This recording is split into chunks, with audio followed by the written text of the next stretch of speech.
반갑습니다. 여러분, 프로토 교수입니다. 스포츠 모든 경기를 매일 분석 및 조합픽 공유 중에 있습니다. 영상에 공개되지 않는 정보들로 정보방에 입장하시면 확인하실 수 있으니 참여를 희망하시는 분들은 영상 하단 고정 댓글 링크를 통해 아무 조건 없이 자유롭게 참여가 가능하니 많은 참여 부탁드리겠습니다.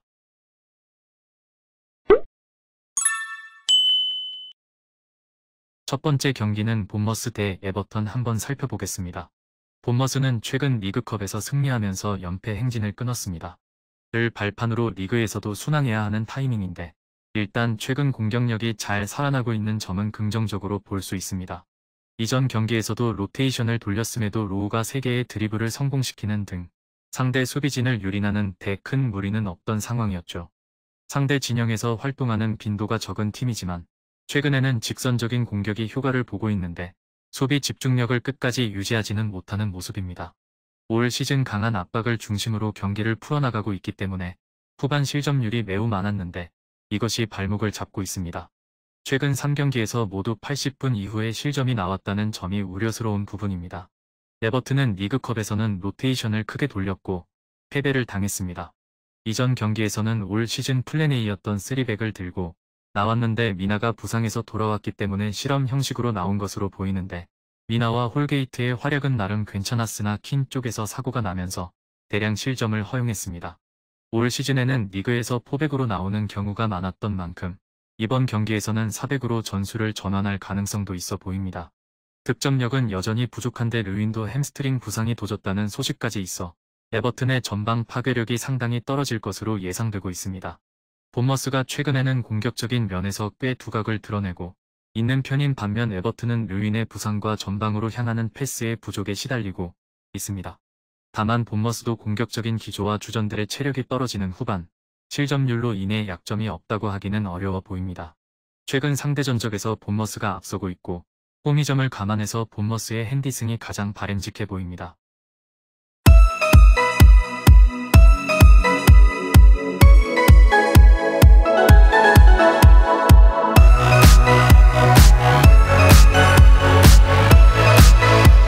두 번째 경기는 웨스트햄 대 레스터 한번 살펴보겠습니다. 웨스트햄은 하브리그 팀 블랙번에게 승부차기까지 가는 끝에 패배하면서 카라바오컵을 마무리했습니다. 최근 득점력은 아주 나쁘지 않은데 아예 수비적으로 나왔던 메뉴전을 제외하면 최근 4경기에서 모두 득점을 기록한 바 있습니다. 스카마카, 보언의 폼은 상당히 괜찮고 상당히 부진하고 있는 원정과는 달리 홈에서는 7경기 9골로 나쁘지 않는 득점력을 기록하고 있습니다. 파케타도 돌아온다면 최근 부족했던 중앙 지역에서의 볼 순환도 좋아질 가능성이 있습니다. 중앙에서 수비로 이어지는 라인이 웨스트햄의 장점인데 특히 수책, 라이스로 이어진 3선 라인의 활동량과 수비 기여도는 리그 내에서도 탑급으로 평가받고 있습니다. 상대의 빌드업을 측면으로 몬 뒤 수비진의 피지컬로 크로스를 모두 무위로 돌리는 방식은 상당히 효과적입니다. 레스터는 최근 4승을 거두면서 순위를 꽤 상승시켰습니다. 최근 보여주고 있는 경기력에서는 호평할 만한 부분이 많은데 수비적으로 안정감을 찾게 된 것이 매우 고무적입니다. 최근 레스터가 5경기에서 실점한 골은 딱 하나였는데 그나마도 맨시티 전에서 데브라이너가 찬 프리킥으로 허용한 것이었죠. 빌드업의 핵을 수마레로 바꾼 것이 효과가 컸는데 은디디가 올 시즌 턴오버가 작고 빌드업 능력에서도 별다른 모습을 보여주지 못했습니다. 이전 경기에서 은디디가 복귀하기는 했지만 수마레를 중용해야 공 수에서 모두 안정적인 모습을 보여줄 수 있을 것입니다. 또한 바디가 이전 경기 2골을 기록했고 메디슨의 폼도 상당히 좋은 상태입니다. 최근 레스터가 빌드업의 중추를 은디디에서 수마레로 바꾼 것이 효과를 보고 있고 특히 빌드업에서의 턴오버가 꽤 줄면서 수비적인 부담이 상당히 줄었습니다. 중앙 빌드업의 원활함을 바탕으로 공격진의 선수들도 힘을 받고 있습니다. 다만 웨스트햄도 중원 수비력은 상당한 수준이고 실점을 줄이는 데는 일가견이 있다는 걸 염두해야 합니다. 최근 맞대결에서 다득점 경기가 나왔고 웨스트햄이 우세했었는데 오버를 최우선으로 픽하고 레스터의 핸디승을 고려해봐도 괜찮은 매치업으로 보여집니다.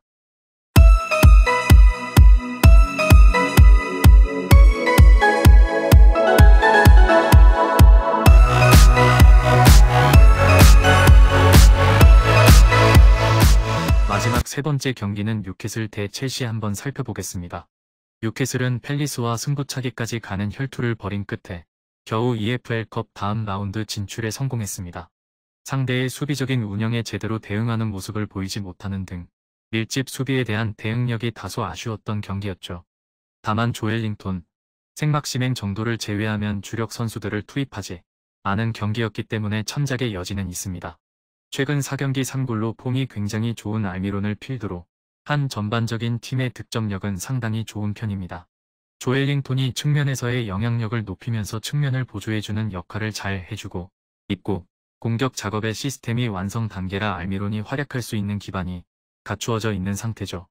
로테이션을 돌렸던 이전 경기에서도 라슬레스가 가장 많은 패스를 기록하면서 공격 전개를 맡는 모습이었고 최근 5경기에서도 2실점으로 실점 억제까지 잘 해내고 있습니다. 이로 인해 중원 자원들과 공격진들이 상대의 라인을 누르는 압박에 적극적으로 나서기도 하는 등 공수에서 밸런스가 상당히 잘 잡힌 상태라고 할 수 있습니다. 첼시는 EFL컵 경기에서 로테이션을 대거 돌리면서 주전들의 체력을 안배하는 경기가 되었고 코바치치와 쿨리발리의 몸 상태도 체크하는 경기였습니다. 톱 자원들의 부진이 심각한데 이전 경기에서도 브로여와 지에흐가 기록한 유효 슈팅은 하나도 없었으며 오바메양이 선발로 나섰던 아스날전에서도 유효 슈팅을 한 개밖에 기록하지 못했습니다. 이 선에서 공백을 메워준다면 모르겠으나 스털링은 아스날전에서 가장 터치가 적었던 선수였으며 박스 안에서의 늦은 판단과 온더볼에서의 부진에 시달리는 중이죠. 수비에서도 약점이 있습니다. 쿠쿠렐라가 전진하지 못하는 모습을 자주 보여주고 있는데 상대가 쿠쿠렐라의 전진으로 중앙을 장악하려는 첼시의 의도를 막기 위해 일부러 첼시의 좌측을 강하게 누르는 모습을 보이고 있습니다.